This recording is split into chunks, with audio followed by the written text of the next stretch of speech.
finish off a workout, in addition to some stretching, is usually some sort of hit. There's multiple reasons for this, but mainly at the end of every great movie, there's usually some scene that leaves you, oh wow, what an ending. Or now there's that summation of this is why you came for the movie. And so similarly, I like this concept of, and I got this from a book by Chip and Dan Heath, but this concept of a grand finale, like you finished with fireworks, right? So the grand finale here is some sort of hit circuit, whether it's cardio, depending upon their strengths, weaknesses, or it could be some sort of muscle burning circuit that gets them really, really fried. Whatever it is, a memorable finish, something that's remarkable in nature, some sort of circuit really rounds out that workout. So some sort of hit, some sort of burnout circuit, that's the way to finish. And then I wouldn't include this necessarily within their workout. However, I would recommend and teach them stretching so that they cool down with some stretching. Anyone know the reason for that? Kind of simple. Basically, all of your blood when you're working out is in your muscles. When you go towards a resting state, it actually goes back to your organs. So there's this basically this transition phase. And so when you do that, this stretching helps to kind of facilitate that the blood going back into the muscles without feeling like it's just I'm going to go back and sit at my desk 20 minutes after my heart rate was at 160. It's a little bit more a little bit better of a transition. So that is the ideal template for a workout. Now, the meat and potatoes of it, between this part, that's what we're going to go over next. In addition to the metabolic, those specifics, we're going to go over those in the HIIT. That's super important, but this is probably the most important. Understanding there should definitely be a beginning if you want to have a peak middle, some sort of big intermission, and then obviously a peak end. That's where the emoji for the fire comes in. But the key concept is this layout. Having it all the same, meaning the entire workout, they're omitting their warm-up, they're just coming right in, you're not greeting them, and you're not doing strength and power first, you're doing, let's say, walking lunges first, and then a plank, and then a medicine ball, crunch. Just not the way to start off the workout, not the way to take advantage of a fuller energy system in a ready state by that client. So making sure that you facilitate this as their energy levels go down, you're giving them easier exercises until the end. Okay? Any questions on that, please let me know. Now, we're going to dig deep into programming nature. So how do we make programs? How do we balance them out? How do we add simplicity for us as coaches, but also for the client? So what I'm going to do is I'm going to basically make 3 workouts: workout A, workout B, and then workout C. Okay? What I'm not going to do though is use exercises. Instead, we're going to use motions. I think this is a super important concept because once you start to categorize the motion, then you, the coach, can fill in the blank easier. So when you make a motion-based workout program, then you have a template in your head for simplifying and creating workouts and programs that not only meet your client's needs, but also are balanced, and you're not going to omit something that you normally wouldn't. So I'm just going to run through this. We're not going to go over sets and reps. We kind of did. Now what we're going to do is go over the exercise and arranging the exercises. So for this person, they're after general fitness, we're going to use basically alternating. So upper body, or upper body, core, lower body, or core. Something like that. So exercise 1, we're going to do a quad dominant, or Q, bilateral. Okay? So that's our first exercise. Next, and again, examples of that, I don't need to tell you, the coach, it could be a squat, it could be a goblet squat, it could be a back squat, it could be a front squat. There's a lot of options. Okay? Next option, we're going to do a horizontal push, bilateral. Okay? Could be a push-up, could be a bench press, lots of options there. Dumbbell, barbell. Okay? That's our first pairing. Okay? Now, to balance that out, we have a couple things. We have a bilateral exercise. Let's make it a theme for this workout that we're going to do all quad dominant / knee dominant motions. So we're going to go into the next exercise, but we want to make sure we have some sort of balance. So we're going to go one leg or unilateral. Okay, so quad, unilateral. Then we're going to perfectly balance this out. Okay, one thing I like to delineate, okay, in this instance is that. Okay, that means wide grip. The reason for that is when we do pulling, we want to make sure if we're doing, let's say, bilateral again, we're going to go wide grip as well. Reason for that? Real simple. We want to balance out what's known as planes of motion. So meaning if somebody presses here, they want to be pulling in that same motion. Okay, it doesn't necessarily have to be in the same workout, but within the framework of A, B, and C, those 3 workouts, that's ideal. Okay, so after that, we're going to go back to the bilateral. Okay, and by the way, this could be a squat jump, it doesn't matter. But the concept remains that we want a bilateral quad dominant exercise here on our 3rd grouping. Okay, then we're going to stay with this theme of horizontal. Okay, except this time we're going to add another pull, and then we're also going to go unilateral, and instead of wide grip, we're going to go close grip. Okay, again, 3 different workouts, 3 different exercises, 3 different planes of motion. We have a lot of variety. Keeps the client, oh, this is neat, this is cool. In addition to giving them what they need, which is more pulling than pushing. Okay, our last grouping. Okay, we're going to go some core. Okay, and we're going to add one more quad unilateral. This could be a step up jump, in addition to some sort of auxiliary or single joint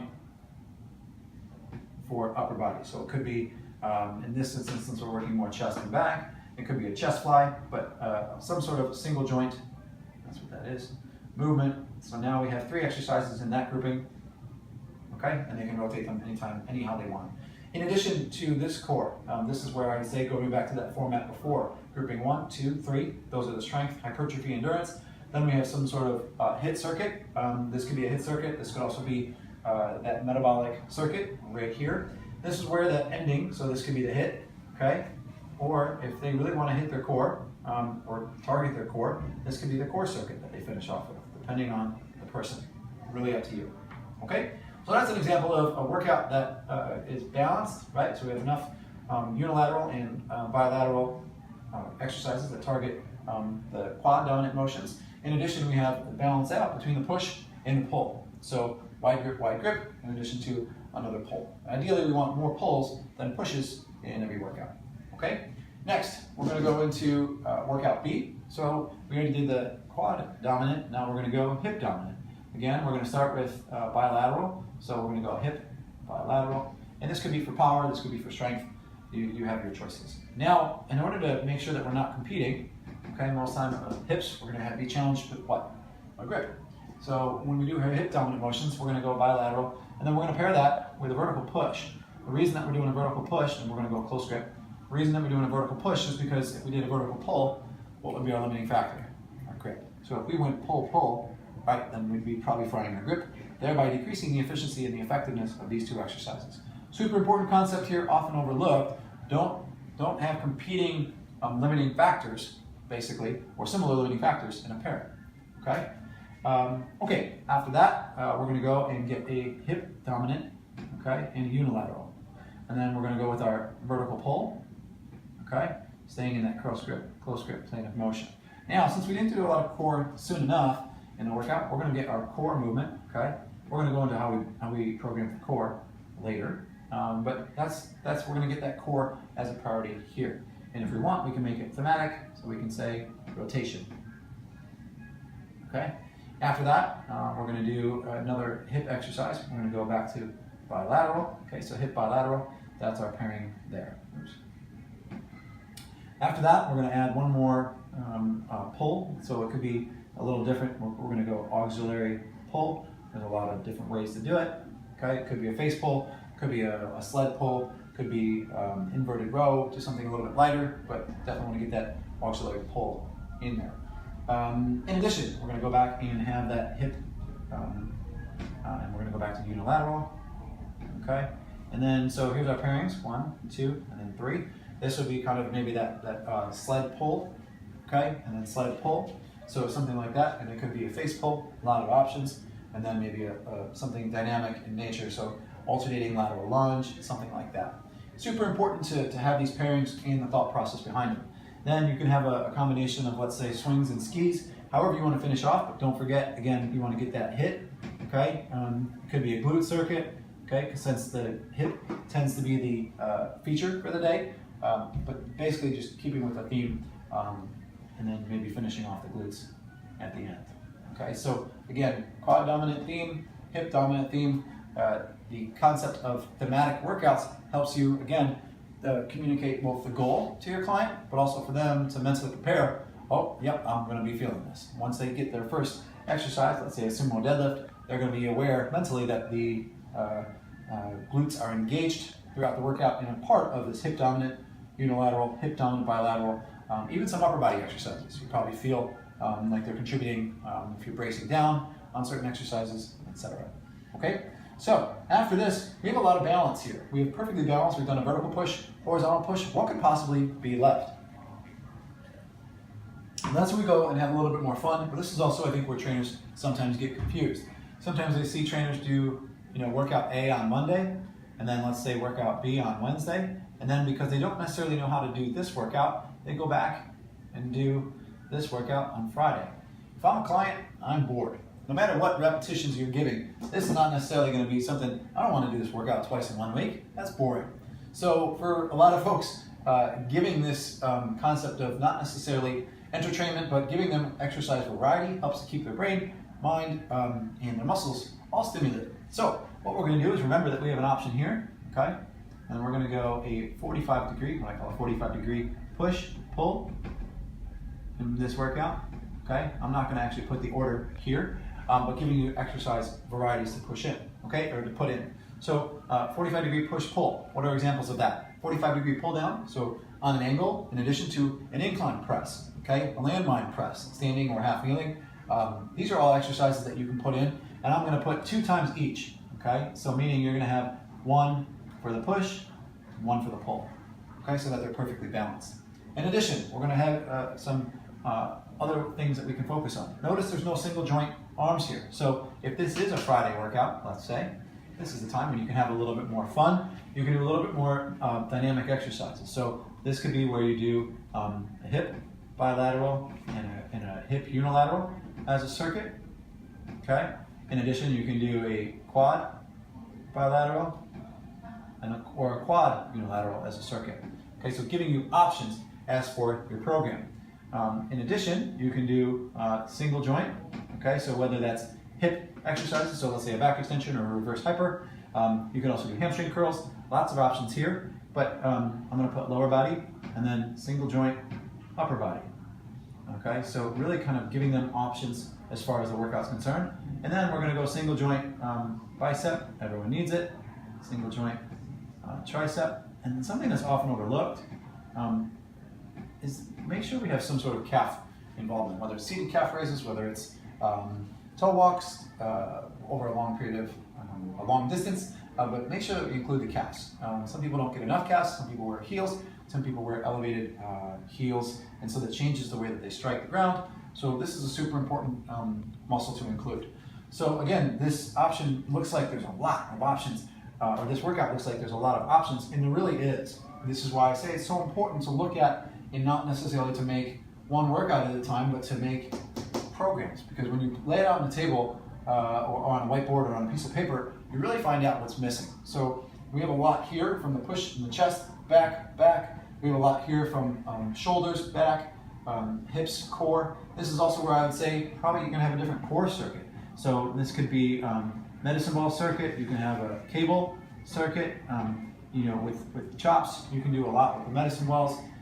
This could be a plyo circuit. Really a lot of options. But basically, this is where the fun workout sometimes is. This is kind of checking off your boxes as far as the program is concerned.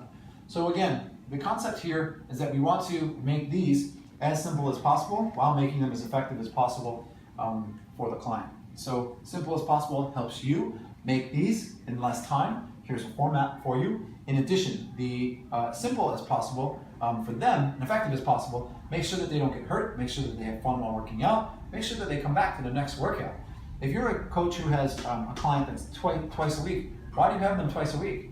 Why can't you get them in 3 times? If they're on Monday, Wednesday, and you're around this weekend, and so are they, hey John, I know you didn't get to sleep well this weekend. You want to try 9 a.m. on Saturday when you have a chance to sleep in? All of a sudden, when you do that and you balance out their workout, and then they get this, they might get what?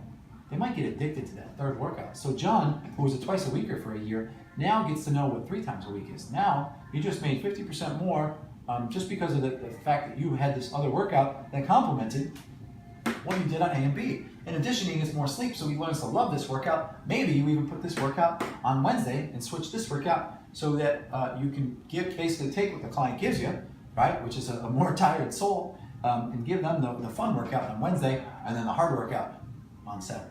So that's a great look, a really fine look at the difference between programs and workouts, how to make them, and then from a thematic standpoint, how to arrange them. Notice again, we're not talking specific exercises, apparatus. We have a lot of options. You can make this whole thing bodyweight, right? You can make this whole thing kettlebells, and you can certainly make this whole thing cables, barbells, and dumbbells.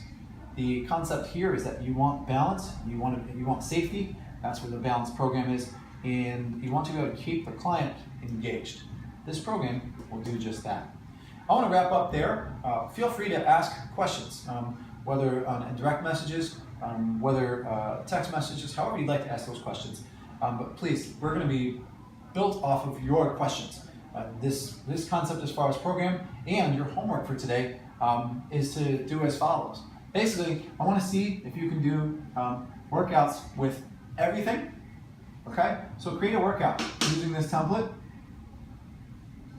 using everything that you know in the gym. Okay, so dumbbells, kettlebells, barbells, cables, bands. Make that workout first, because for most people, that's going to be the one that you're going to be the most tempted and potentially thrown off because there's so many options, right? So when you make this workout, you might get caught up because it's, I just did a quad dominant bilateral movement. What do I do? And you start to stumble over the fact that you might have too much variety. Now, when you boil it down and you start, after you've done a workout that contains everything, let's go on the flip side of that. Can you do an entire workout, only body weight, with all this? If not, maybe add some bands. So we'll go body weight and bands. So that band attachment could be high, medium, or low, your choice. But that's a good question. Can you do it? And then the last option, because most people might only have this available for them at home or on the road, is dumbbell and kettlebell only. Okay, so take out the barbell, take out the cables. This is basically a gym setting. Okay, this is a minimalist setting, and then this is, let's say, a hotel or a resort gym. Okay, so that's your homework. I want you to be able to create those 3 workouts. Those are 9 workouts. Ideally, you can make 9 workouts between the 3, A, B, and C, in 3 different formats. So let's see what you can do. Let's see if you can get those 9 workouts, and then what I'm going to do, once you submit those, I'm going to give you mine. So I'm going to fill out the blanks for you and give you these sample workouts, but you have to go through and make these 3 workouts in these 3 categories. Once you submit those to you, I'll A, give you feedback. Also B, I'm going to send you mine so that you have them as a resource and potentially can see how the building of the workouts happens. Okay? That's all, guys. Until next week, we'll see you soon.